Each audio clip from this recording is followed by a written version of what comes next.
Good evening, everybody. My name is Anthony Allen. I'm with Save the Sound, and this is yet another Kinneytown Dam Removal Project community meeting. Really glad you're able to take some time to hang out with us and hear some of the latest on the project. The last time we did a fully virtual meeting for this project, it was the same time, but it was light outside. So this time of year, it's harder to get the motivation to do things after about 4 or 5 o'clock. So we really, really appreciate you joining us uh, tonight. I'm just going to give us a bit of an orientation to the space we're in together for this evening, and then I'm going to kick it over to Kaylee Mahalko to get us started. So I'm guessing that everybody has been in Zoom meetings before, but just in case, and just so we're all clear on how we're going to be using the space tonight, going to kind of run through things for you. You'll notice that you are all muted right now. That is intentional. We do that so that we can make sure that there's no distractions or unintended background noise while the presentations are happening. When we get to the Q&A portion, you will be able to raise your hand and we'll ask you to come off mute if you'd like to ask questions live. But as we go through the entire presentation this evening, you can put questions in the chat as you come up with them as we go. The chat can be found on the bottom toolbar of your screen. So if you kind of hover over the bottom part of your screen, you'll see something that says chat, and you can click on that and then type in your questions or comments as we go through the presentation. Couple other items under participants, which is also found on your bottom toolbar. You will see everybody who's in the meeting.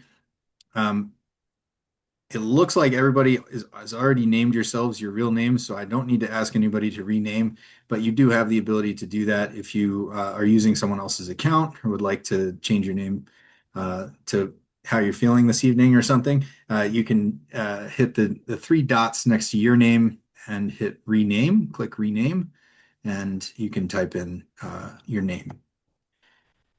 Okay, other than that, we're gonna run through the meeting in full, and then we'll do the Q&A at the end. And as I said, during Q&A, when we get to that portion, if you do want to ask a question live, as opposed to putting it in the chat, the way to do that is to go to React, which is again on your bottom toolbar. If you don't see it, you might have to click on the three dots, which say More, and you'll see something that says React. Under React, there's a button for Raise Hand. So I'll raise my hand just to show you what that looks like, and then you'll have the option to lower your hand once you've spoken. So that's how we'll do live Q&A this evening.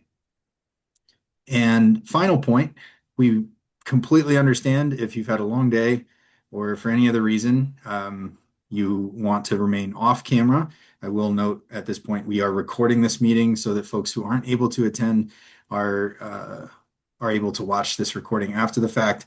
So if you choose to stay off camera for that reason, you're welcome to do that.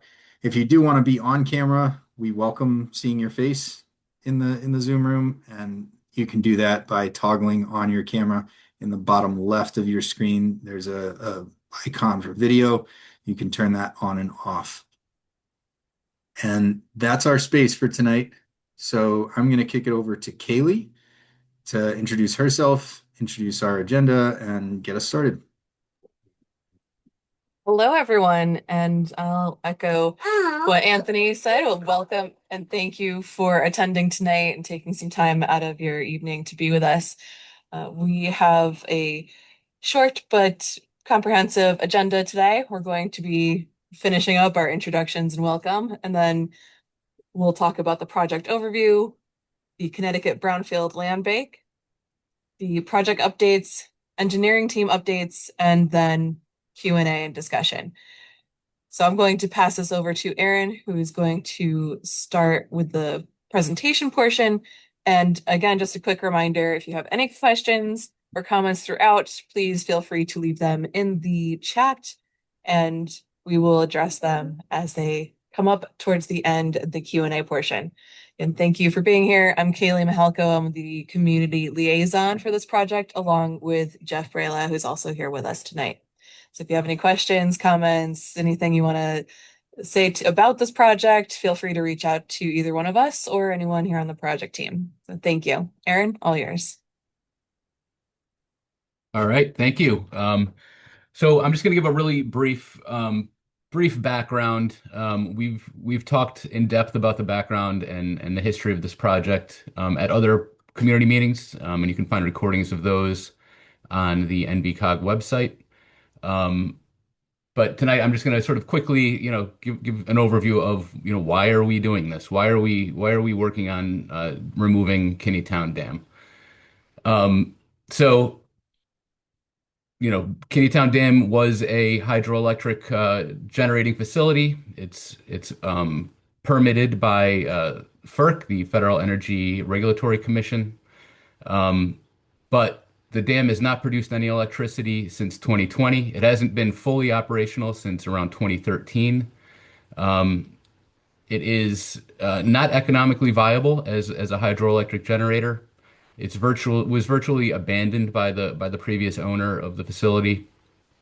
And despite not having providing any benefit to the region at all, um, it is it is having a lot of negative impacts on the river and on the communities above and below it on the Nugtuck River.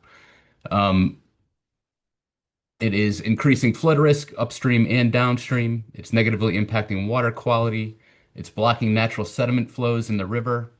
It's a huge public health and safety concern, especially in Ansonia, where there's industrial parts of the facility that are right in a neighborhood. It blocks recreational access to the Naugatuck River in both Seymour and Ansonia, and it threatens the adjacent infrastructure, like the rail, which was washed out in a storm at the base of the dam last summer. Um, Working on this project over the past several years, it became obvious to everybody involved that, the only way to address all of these issues and to fix them permanently was to remove the dam. So we worked with our partners at Save the Sound. We worked to, find and procure funding to work on this project, and we developed a project that looks like this. And just a general outline. We were working to acquire the project through the Connecticut Brownfield Land Bank, and we have a big announcement about that tonight. And then conduct the engineering design of the removal. We need to relocate Seymour sewer infrastructure that is above the dam. We need to manage impounded sediments that we know now are contaminated, and we're working on figuring out exactly how contaminated they are.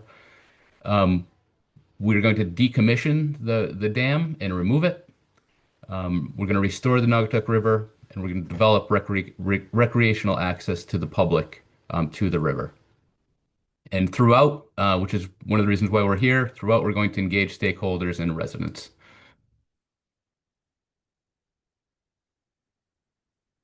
We have put together a little over $15 million of funding that's been committed.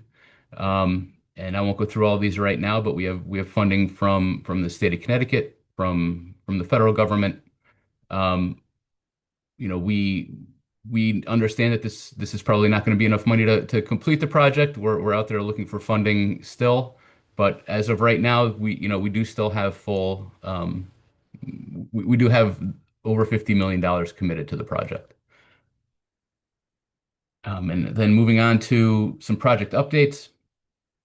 Um, After 2 years of a lot of work, I'm happy to announce tonight that the Connecticut Brownfield Land Bank has acquired the Kinneytown Dam facility. We had to go through a lot to get to this point. We had to do a land title survey, which, because of the location of the property, was not an easy feat. It's also a very, very large and complicated property. We had to do a lot of property research. We had to do a construction project to mitigate safety concerns at Coe Pond, and that was completed last fall. We had to conduct and update environmental reports. And then there was a lot of negotiations, but I'm happy to say that the closing took place on October 10th. The Connecticut Brownfield Land Bank now holds the property. That means there's a lot that means. We're now subject to orders that were placed on the facility by FERC.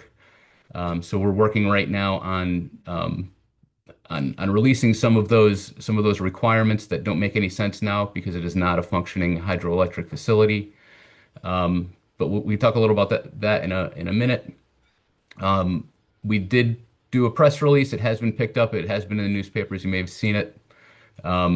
But I will hand it over now. We're happy to have Rick Dunn, who's the president of the Connecticut Brownfield Land Bank, here tonight to sort of talk about what the land bank is, what it does, and why this it made such sense to have the Brownfield Land Bank hold this property while we do this project. Rick? Sure. Thank you, Aaron. Appreciate it. Connecticut Brownfield Land Bank is a volunteer nonprofit entity created by the General Assembly. We work everywhere in Connecticut. Some of you would recognize that I'm also, in addition to being the president of the land bank, I am the executive director of the Naugatuck Valley Council of Governments. They are different positions, and the land bank holds a different status in this project and across the state. It was created in 2017 originally. It operates everywhere in the state of Connecticut. It has its own board of directors, but it has an arrangement with Naugatuck Valley Council of Governments where we provide the capacity as the Council of Governments. Our Brownfields team provides the capacity and the staffing to carry out Brownfield Land Bank projects. Now, I think probably the most important thing with regard to this project is the Brownfield Land Bank has always been a partner in this project. It was always contemplated that the land bank hold the title to the land while we go through this decommissioning process and remediation process. But the other thing to keep in mind is why does it exist? How does it exist? So statutorily, it exists to be a tool for municipalities and now for councils of governments under the law to begin restoration projects, to take on projects that are heavily contaminated in most cases, or present unusual liabilities that the towns may not want to deal with. So in order to move these projects, the Connecticut General Assembly created the Brownfield Land Bank status. There are technically 3 in Connecticut. We're clearly the most active one. The Connecticut Brownfield Land Bank is the most active one and has an ongoing roster of projects. So what we normally do and what we're doing in this case is we try and shield the taxpayers from liability. The towns often don't want to get into the chain of title on these properties, and in this case, the law was changed a couple of years ago to allow COGS, towns working as COGS across town boundaries to take on projects like this. But what it does is it holds everyone away from the liability. And most importantly, at the end of the day, it's the taxpayers who would hold liability for any mishaps with this facility. Had, as Aaron said earlier in the concept of the project, had we not taken it on, eventually this would have been formally abandoned and would have ended up in the hands of Connecticut Department of Energy and Environmental Protection.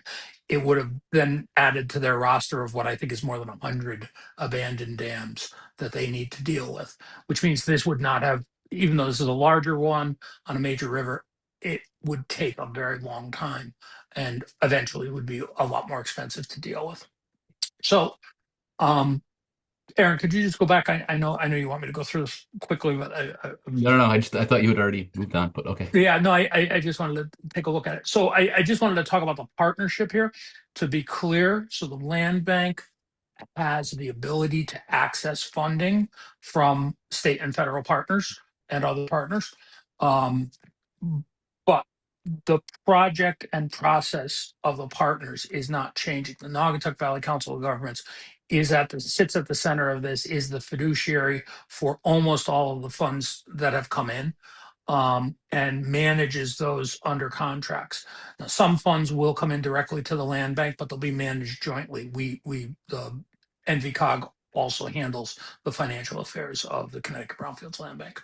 So, but it allows this partnership to exist in a way that it otherwise couldn't. And I think that's really important to understand. Go ahead, Aaron, you can move on. So and all right, so I guess we don't need to talk about the sediments in this section. Aaron has given enough background on that and happy to answer questions when we get there. But suffice to say that taking down the concrete face of the dam is the easy part. Dealing with the sediments that are in the river is the most challenging part of this project. You move on, please, Aaron. Is that my last slide? No, one more. Yeah, well, I can speak to this Sure. if you don't want. Thanks. So, so now that Connecticut Brownfield Land Bank owns the property, we also own the license exemption from FERC. So we're responsible for FERC compliance and property management. Um, I can promise you that we're going to do a much better job of that than the previous owners did. They had been neglecting all of their um, all of their requirements, or compliance requirements over the past several years. So we're going to be, responsible for taking care of all the safety requirements, including in the photo there, installing and keeping a safety barrier up above the dam to prevent people from getting too close to the spillway. We installed that over the summer, actually, before we even took possession of the property. But it is a very safe, important safety feature. Signage, securing the property. That all falls to the Connecticut Brownfield Land Bank now. General maintenance and upkeep. We're going to be going out there and taking care of all of the issues that have sort of manifested over the past several years. So, there's a lot of overgrowth around the property. There's trash that's accumulated. We are, already planning to get out there to clean that stuff up and make the property more presentable while we do this project, make it safer. Um, we understand that, there have been several encroachments on the property from neighbors over the past decades. We will be dealing with that. We are going to be, you know, enforcing the a no trespassing policy out there. Our goal in the long term is to return people to the river and make this property as accessible as possible to the public. But right now it is not safe. So, we are going to be posting the property no trespassing. We are going to be enforcing that just to keep the public safe. There is a property survey available online on our website if anybody wants to take a look at that. So, just to understand where, if you're a neighbor, where the property line is, and just to be aware that, it is not safe to be on this property right now. And like I said, we're going to be cleaning up. There may be in the spring a volunteer cleanup out there as well, which might give everybody an opportunity to get out on the property and see it up close and help us with some of the issues that have accumulated out there. Moving on from that, though, some other project updates. And speaking of the contaminated sediment up above the dam and in Coe Pond, EPA did an initial round of testing last summer. They're back for a supplemental second round of sediment sampling. This photo on the left was taken on Friday in the impoundment above Kinneytown Dam. We expect that EPA's contractor is going to be out there probably for another week or two. And then they'll be down doing some downstream background testing in Derby and the Naugatuck River after that. But they should be wrapping that up soon. All of this work is going to inform a sediment management plan, which is really critical to the pathway forward on the dam removal. That all that sediment, and there's a lot of it, will need to be managed safely before we can remove the dam. Um, in order to allow EPA to do the work that they needed to do, we had to actually do some work on the dam. Last summer, during that storm in August, a bunch of the crest boards that were on top of the dam failed, and that resulted in the water level being lowered about 2 or 3 feet. Um, and that actually exposed a lot of that sediment in the impoundment. So on the left, you can see where the water is flowing, where those flashboards used to be, where they had failed. Um, on the bottom left, you can see a big area of sediment, exposed sediment in the impoundment, and that would have prevented the EPA's contractor from getting out there in the barge that they used to do the testing. So we worked with a contractor to repair those flashboards in actually the beginning of November. And they were able to successfully do that, and that raised the water level enough so that EPA's contractor could get out there and access the entire impoundment. So it was sort of an emergency project, but we got out there and got it done, and now we do have a little bit more control over the water levels in the impoundment, which will be important going forward for any additional testing or for the removal when that time comes. The other part of the project that I touched on earlier, there are two sewer siphons that go underneath the impoundment above the dam. Both of those were built in the 60s. They're located in that sediment that is either going to be managed and removed, or if the dam, was removed and we're allowed to pass sediment downstream, the sediment would sort of erode around those siphons, so they'd be left high and dry when the dam is eventually removed. So both of those need to be relocated. We've hired CDM Smith, an engineer, to design that relocation. We're using the NOAA funds to fund that. So they've completed their data collection. They've developed several alternatives and vetted those alternatives through the WPCA in Seymour, who owns that infrastructure. A preferred alternative was arrived at. We presented that preferred alternative to the WPCA on the first of this month. We just presented it to the public this past Monday, and we're going to take comments, or CDM will take comments from those two meetings, and resubmit an alternative to the WPCA at their December meeting, and hopefully that will be approved, and CDM will be able to move ahead with that alternative to full design, hopefully by the spring. And right now, the plan is to have construction. Construction could commence in 2026 is our schedule right now. What the alternative is really to take the flow from the east side of the river. So right now, those three siphons carry flow from neighborhoods on the east side of the river to the west side of the river and down to the WPCA facility, which is just south and west of the dam on the west bank. So the idea is to remove those upper two siphons, reroute all of that flow along South Main Street, and then resize that third siphon below the dam to take all of that flow. So there would be a new pipe in South Main Street going down into the canal that will be filled as part of the dam removal project to that third siphon, which will be reconstructed to handle the flow of those upper two siphons. There is there's more details on our website. So if anybody has any questions about that, we can certainly answer them.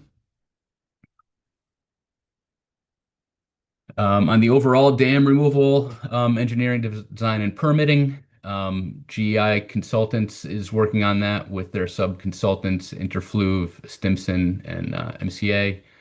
Um, they've developed a geomorphic assessment report, trying to understand where the river channel is below the impoundment, trying to understand, a little bit more about, where the river might end up if when the dam is removed and those sediments are removed. They've finalized the survey of all the structures on the property and done a topographic survey as well. Um, there were some issues with some of the survey with they tried to use a sort of a novel approach to get the bathymetry in the river and in Coe Pond using aerial scanners that didn't quite work out. So we're sort of back to the drawing board on some of the bathymetry right now by more traditional methods. So that will be wrapping up in the next month. And what GEI is doing at this point is starting to develop alternatives, and right now they're working on an approach to vetting those alternatives. So developing a making matrix that those alternatives will be sort of passed through to help us understand what does and does not make sense um, for the dam removal approach. So things like the sediment management, what is the best sediment management approach? How can the site be dewatered and dredged? What bank protections are going to be needed upstream to protect the railroad and the highway? So all that is underway right now. We're hoping to have a lot more information to share at the next meeting and have the GEI crew present to you then. And that is likely to be a design workshop. And right now, we're looking at holding that possibly in place of the next community meeting in January, possibly at the earliest, depending on how far GI gets along in their process. And at that meeting, we'll be sharing a lot more detail with the public, asking for input from the public about aspects of the project that the public will have a say over. Really a chance for the public to be involved in the design process. Um, it is really reliant on a lot of that information that's still being collected right now. But we're hoping to be in front of you, this winter to really talk about some details.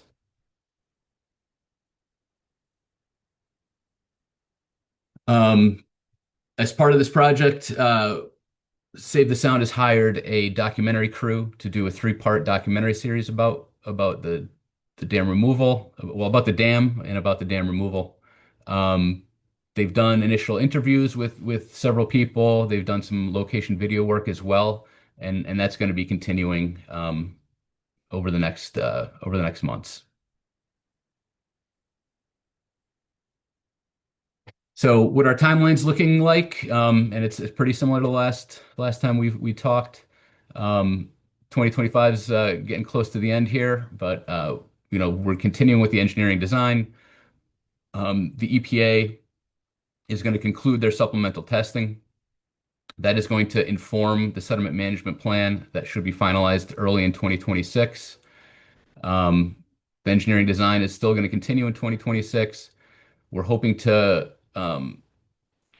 hire a contractor for the dam removal early on in the process. So it's called early contractor engagement. So at 60% design, so that the contractor who has worked on projects like this in the past can have input with the final design and help us make sure that what we're doing is makes sense and is we're not going to need a bunch of change orders once we get underway.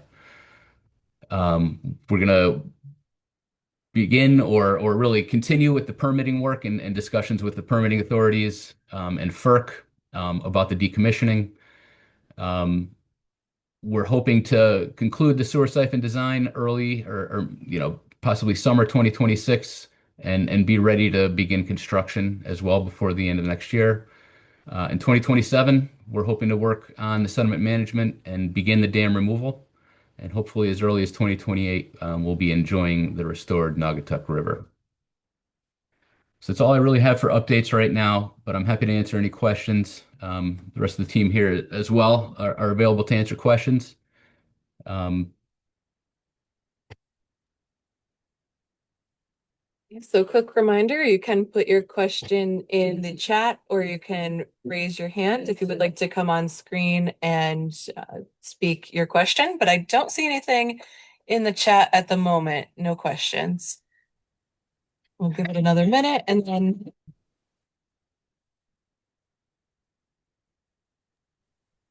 your last call for questions. Kaylee, if you don't mind, I just wanted to recognize, I did see one of the attendees is the president emeritus and actually the founder of the Connecticut Brownfields Land Bank, Arthur Bogan.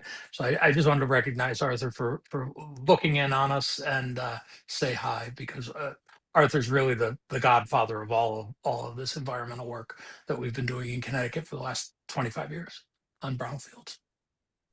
Well, thank you. And thank you for being here. All right, I think that will wrap us up. So I don't see any other questions or anyone raising their hand. So thank you all so much for being here. And we will see you in January. Have a great rest of your evening. Night all.